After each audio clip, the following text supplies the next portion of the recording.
good. Thank you. Make some noise. I mean, I guess it's a good thing because hip hop music started using a lot of her samples. I remember as a kid, I used to think she was a man. My mom used to play it all the time. I'm like, I like that dude.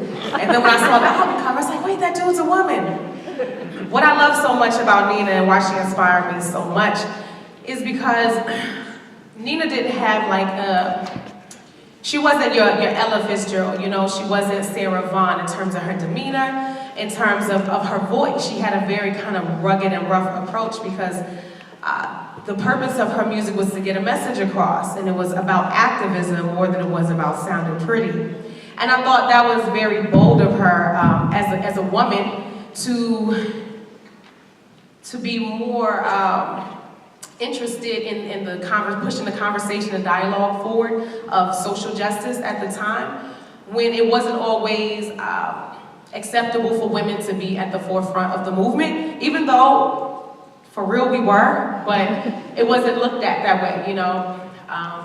So I appreciated that about her music. And she was a pianist. She started as a pianist, a classically trained pianist, and was a great, great musician. She wrote all her compositions.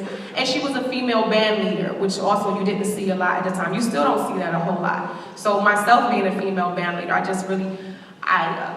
she was one of my sheroes who kind of led me in the path of that would later go on.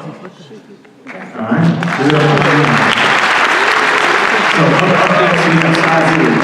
All right. So we did a little experiment just for this. We did a writing experiment where when this came up, I asked Skyzoo to write something original. He performed what he performed for the first time today. So I just want to ask him to talk about that experience and how you sort of channeled your thoughts about these issues into what you performed.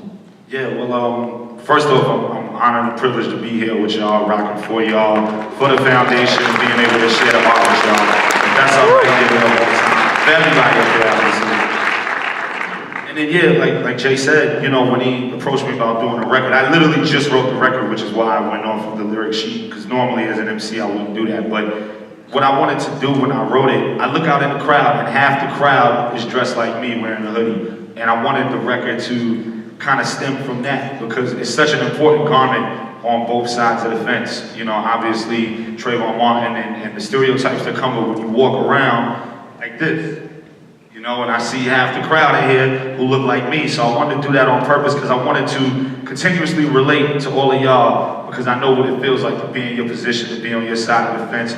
Whether you're from Detroit, whether you're from Brooklyn like I am, or wherever you are in this country, what it's like to look like us, move like us, and to be prejudged and preconceived certain ways. And I wanted the record to solely just hammer in on that. And that was